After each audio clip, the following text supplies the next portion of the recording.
안녕하세요. 새로운 신대륙을 찾아서 코리 아메리카 코악합니다. 제가 지금 영상 촬영을 한번 했는데 영상 마이크가 안 나온 채로 녹음이 돼가지고 다시 한번 하고 있습니다. 이게 참 똑같은 영상을 두 번 찍으려고 하니까 약간 당황스럽긴 한데 이 또한 저한테 다 뼈가 되고 살이 된다고 생각을 하고 한 번 더 녹화를 한번 진행해 보도록 하겠습니다. 이번 주제는 기관은 매수하고 개인은 매도한다 라는 주제로 한번 제가 영상을 한번 다뤄볼까 하는데 재밌는 주제가 있더라고요. 이번에는 규제기관과 어떤 고래 덕분에 디지털 통화그룹에 재난이 닥칠 거라는 영상이 있습니다. 이게 도대체 어떤 뜻인지. 규제기관은 규제에 실패했고 벤처캐피탈에서는 적절한 실사를 수행하지 않고 투자를 했다고 합니다. 그렇죠.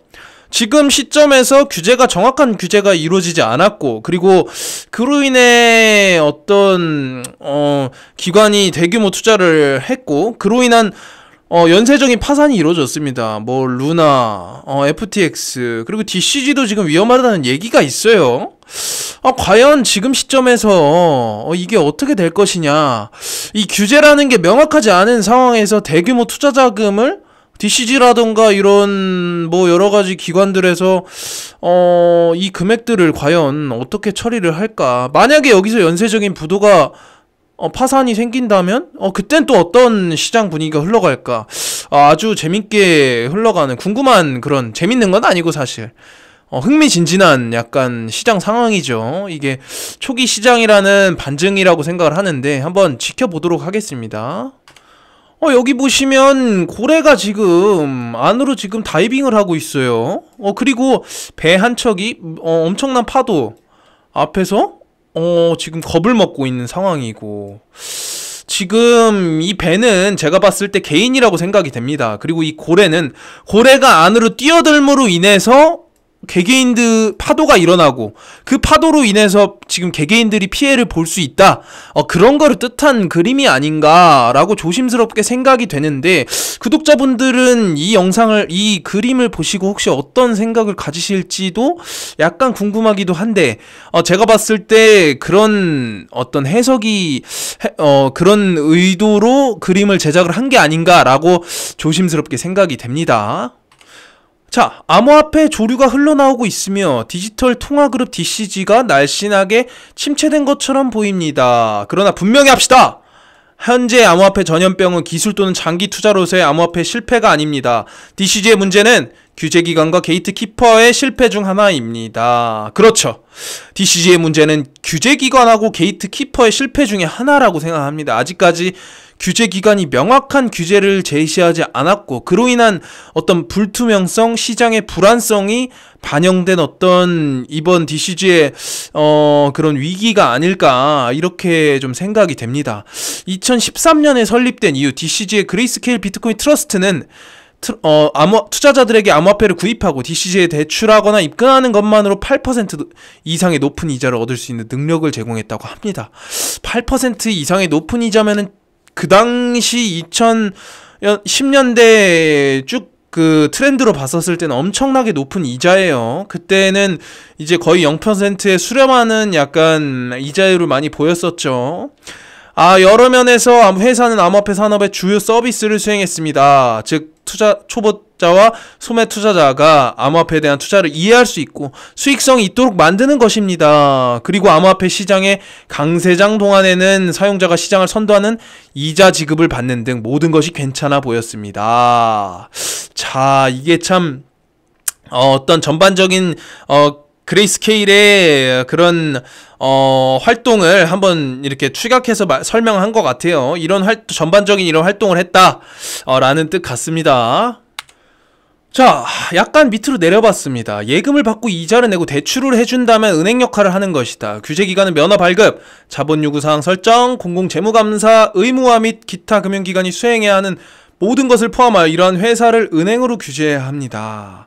자, 이런 회사를 은행으로 바라봐야 한다 라고 했습니다. 제 기준으로 봤을 때는 이것만큼 어떤 좋은 호재거리의 그 행간에 숨겨진 의미를 찾아내야 한다. 그렇게 바라봤을 때 이것만큼 좋은 호재는 없을 것 같아요. 이거 호재거든요. 이런 회사를 은행으로 기관 투자자들이 규제 기관에서 이렇게 바라봐야 한다는 뜻이 과연 어떻게 생각을 하는 걸까? 이 암호화폐 시장을 전통적인 금융업계 사람들이 은행으로 받아들이게 된다면 자, 이 판이 달라질 겁니다. 제가 항상 누차 얘기했다시피 레거시 금융과 신생 암호화폐 시장을 연결짓는 브릿지 역할이 향후 미래의 산업을 주도할 것이다 라고 제가 말씀을 드렸습니다. 이것은 어디까지나 제 개인적인 의견 아닌 의견이지만 이런 기사를 읽어봤었을 때 어떻게 생각하시나요, 구독자분들? 제가 얘기하는 것들이 어떻게 좀 실현이 될 것 같으세요? 아니면은 좀 그냥 이상한 뜬구름 잡는 소리 같으세요? 기사들을 읽어보면 제가 얘기하는 게 연결이 된다고 생각을 합니다. 이게 은행으로서 규제를 해야 된다, 이렇다는 말은 암호화폐를 다루는 기관과 레거시 금융의 기존 금융 산업들이 연결된다, 저는 이렇게 보이거든요. 혹시 어떻게들 생각하시는지 모르겠습니다. 벤처캐피탈 회사는 기업과 암호화폐에 대해 적절한 실사를 수행해야 합니다. 기관과 소매 투자자, 심지어 언론인까지도 게이트키퍼로서 VC를 찾습니다. 그들은 투자 흐름을 합법성의 신호로 봅니다. 합법성의 신호로 본다고 합니다. 투자 흐름을. 자, 이제 제도권에 들어온다는 얘기죠. VC는 기본 사기꾼의 폰지 사기를 식별하는데 실패하기에는 너무 많은 돈과 영향력을 가지고 있습니다. 그렇죠. 자, 너무 많은 돈과 영향력을 가지고 있다는 뜻은 일단은 식별을 하는데 실패하기에는 너무 많은 돈과 영향력을 가지고 있다. 일단은 문구 그대로 한번 해석을 하고 내려가 보겠습니다. 자, 여기 또 나오죠? 여기 나옵니다. 운 좋게도 이러한 문제를 해결하기 위해 암호화폐가 만들어졌습니다. 개인들은 월스트리트 은행이나 정부가 그들에게 옳은 일을 할 것이라고 믿지 않았습니다. 그렇죠. 믿지 않았죠. 왜냐? 자, 여기서 구독자분들 아마 아시겠지만 2008년도에 있었던 리먼 브라더스 사태에 대해서 혹시 아시는 분이 있다면 손 한번 들어봐 주시겠나요? 자, 몇 분이 드셨군요. 자, 리먼 브라더스 사태 때 어떻게 됐었나요? 아마 대부분 아시죠? 리먼 브라더스 사태의 연쇄적인 파산 사태가 일어나서 전체적인 자산 시장이 정말 폭삭 가라앉았습니다. 이걸 메꾸기 위해서 약 한 4년에서 5년간의 시간이 걸렸어요. 근데 그랬을 때 이 월스트리트가에서는 어떻게 됐나요? 제가 알기로는 회식을 하고 성과금을 지급하고 파티를 벌였다고 합니다. 이 개인들의 돈을 기관 투자자들이 머리를 잘 써서 공매도로 수익을 창출을 해서 그걸로 이제 파티를 했다는 겁니다. 아마 그 사실이 한 10여 년이 지난 시점에서 이제 밝혀졌다고는 하는데, 자, 이게 참 아이러니하죠. 이런 부분이 얼마나 정보의 비대칭성, 그리고 중앙 집권화된 그런 금융 세력들이 얼마나 이렇게 돈을 가지고 개개인들의 피 같은 돈을 얼마나 장난을 칠 수 있는지에 대한 반증인 사건이 아니었나. 그 시점에 해서 이제 2009년도에 비트코인 백서가 나오면서 그때부터 가상화폐, 암호화폐 시장이 열리기 시작했죠. 투자자들은 자신의 재정을 통제하기를 원했습니다. 그들은 값비싼 중개인을 없애고 싶어 했습니다. 값비싼 중개인을 없애고 싶어 했습니다. 피어 투 피어, 비트코인의 어떤 본질적인 가치를 얘기를 하죠. 그들은 직접적이고 저렴한 P2P 대출 및 대출을 원했습니다. 자, 피어투피어 대출을 원했습니다. 그렇기 때문에 암호화폐의 미래를 위해 사용자는 다른 사람이 관리하는 중앙 집중식 자금이 아닌 디파이 제품에 투자해야 합니다. 이러한 제품은 사용자가 자금을 로컬에서 관리할 수 있도록 제어합니다. 이것은 은행 운영을 제거할 뿐 아니라 산업 감염 위험을 제한합니다. 자, 여기서 중요한 메시지를 던졌습니다. 중앙 집중식 자금이 얼마나 무서운지를 바로 월스트리트가 이에 리먼 브라더스 사태를 얘기한 것 같아요. 제가 봤을 때. 그리고 로컬에서 관리할 수 있도록 제어합니다. 로컬. 자, 이 분산화된 금융을 얘기하는 거예요. 디파이 제품이 약간 거품이라는 얘기가 분명히 있습니다. 그렇게 생각하시는 분들도 있을 것이고요. 근데 디파이 제품이 이율이 높은 이유가 중간 마진을 없앴기 때문이라는 어떤 그런 팩트를 얘기를 한 거예요. 지금 산업 감염 위험을 제한합니다. 이 뜻은 연쇄적으로 도산할 수 있는 어떤 중앙 집권적인 부분에서의 그런 돈을 가지고 장난을 칠 수 있는 그런 부분을 제한을 한다는 의미 아닐까. 제가 해석하기로는 이 글을 보고는 저는 그렇게 해석이 됩니다. 자, 여기 또 나오죠. 블록체인은 개방적이고 투명하며 변경 불가능한 기술입니다.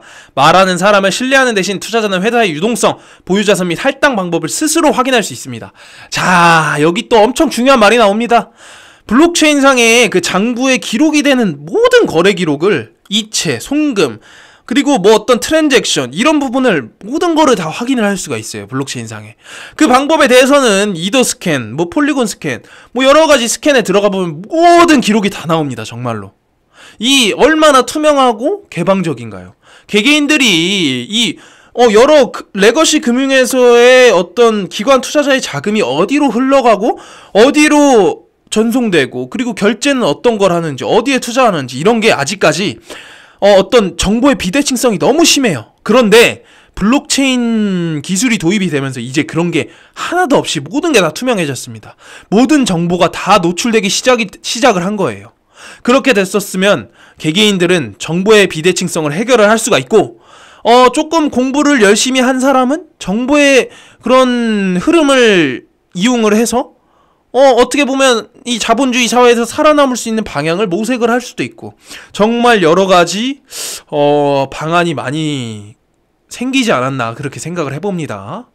자, 근데 여기 있죠. 암호화 비평가들은 DCG 폭발 가능성이 지속 불가능한 산업의 또 다른 실패라고 저격할 것입니다. 그러나 그들은 열악한 실사에서 과도한 투자에 이르기까지 그 전통적인 금융 부분의 문제가 암호화 자체가 아니라 오늘날 암호화가 직면한 문제의 근본 원인이라는 사실을 무시합니다. 자, 이게 무슨 말일까요? 자, 암호화폐 산업의 실패가 절대 아니라는 겁니다. 그 부분이. DCG의 폭발 가능성은 암호화가 직면한 문제의 근본 원인이다. 레거시 금융에서의 어떤 해결할 수 없는 그런 부분이 지금 암호화폐 산업에서 신생 산업이 일어나고 있는데 규제는 그만큼 뒷받침되지 않고 정말 어떻게 보면 춘추 전국 시대예요. 춘추 전국 시대. 중국에서 여기저기 정말 난립하는 그런 여러 가지 격동의 시대 속에서 직면한 근본 원인이 이 DCG의 폭발 가능성으로 제기되지 않았나 이렇게 바라본다는 겁니다. 이 사람은. 저도 이 부분에 정답이 있다고 생각을 하는데 이게 아직까지 초기 시장이라는 반증이거든요. 이런 말들이 나오는 게. 그건 분명하다고 생각합니다. 자, 여기 또 중요한 말이 나옵니다. 일부는 디파이가 궁극적으로 제어할 수 없다고 불평할 수도 있습니다. 그러나 그것의 개방적이고 투명한 디자인은 전체 금융산업을 더 나은 방향으로 뒤흔들 수 있을 만큼 충분히 유연한 이유입니다. 자, 이분은 디파이의 가치를, 본질적인 가치를 아는 거예요. 디파이가 얼마나 잠재적이고 위대한 그런 개념인지를 이분은 해석을 한 것 같아요. 디파이가 흔히 아는 이제 레거시 금융으로 치면 어떤 예금 적금적인 측면이 강하거든요. 그런데 디파이 산업이 이렇게까지 이자율이 세고 그리고 탈중앙화된 가치를 가지고 있는지에 대해서는 중간 마진을 없앴기 때문이에요. 그리고 정말 투명하게 확인할 수 있는 블록체인 장부상에 모든 게 기록이 된다는 이유죠. 그리고 여기 중요한 말이 한마디 더 나와요. 적어도 지금은 조수가 흘러나오고 있을지도 모릅니다. 그러나 오늘날 탈중앙화 금융에 대한 현명한 투자는 다음 급류가 올 때 이번엔 수영복을 입고 바로 다시 뛰어들 수 있음을 의미합니다.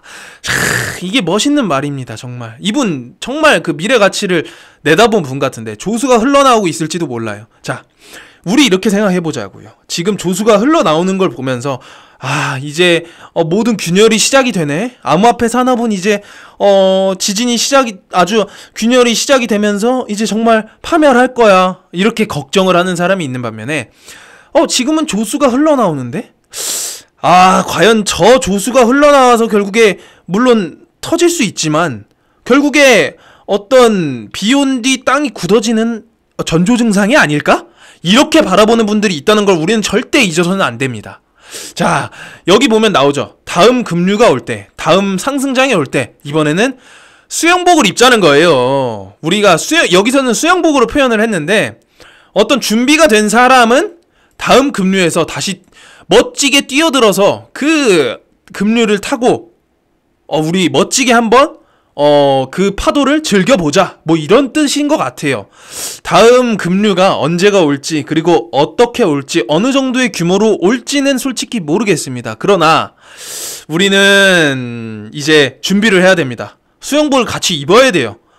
이번 그리고 2017년, 18년 그리고 2020년, 21년 상승장 때 준비를 하지 못한 분들이 분명히 있으리라고 생각을 합니다. 근데 과연 10년, 20년 지났었을 때 2030년, 40년이 되고 지금을 돌아보면 엄청난 과거가 돼 있었을 텐데 그때를 돌아봤을 때 그때 내가 코아카 말을 듣고 정신을 차리고 암호화폐 산업에 정말 공부를 열심히 했어야 되는데 내가 너무 안일하게 생각을 했구나, 이렇게 후회를 하시는 분이 있으리라고 생각을 합니다. 우리는 지금 정신 바짝 차리고 변화하는 산업군에서 우리의만의 기회를 포착을 해야 된다고 생각합니다. 그 기회 속에서 우리는 반드시 어떤 정말 훌륭한 위대한 열차에 탑승할 수 있다고 생각합니다. 이 집단지성을 모아야 됩니다. 구독자분들이 제 영상을 보시고 댓글에 여러 글을 남겨주셔도 좋고, 저도 제 인사이트를 구독자분들께 드리고 서로 상호 소통하면서 발전하는 그런 관계가 되었으면 좋겠습니다. 자, 오늘도 오늘 어떤 말이 길어졌는데 부족한 영상 오늘도 시청해주셔서 정말 너무나 감사합니다. 구독자분들이 제 부족한 영상을 많이 봐주시는 거에 대해서 너무 감사하더라고요. 제가 이렇게 뭐 실력도 없는 그냥 일반 평범한 정말 그냥 청년인데 이게 참 너무 감사한 것 같습니다. 많이들 시청해 주셔가지고 앞으로 더 열심히 해서 발전하는 코아카가 되겠습니다. 감사합니다.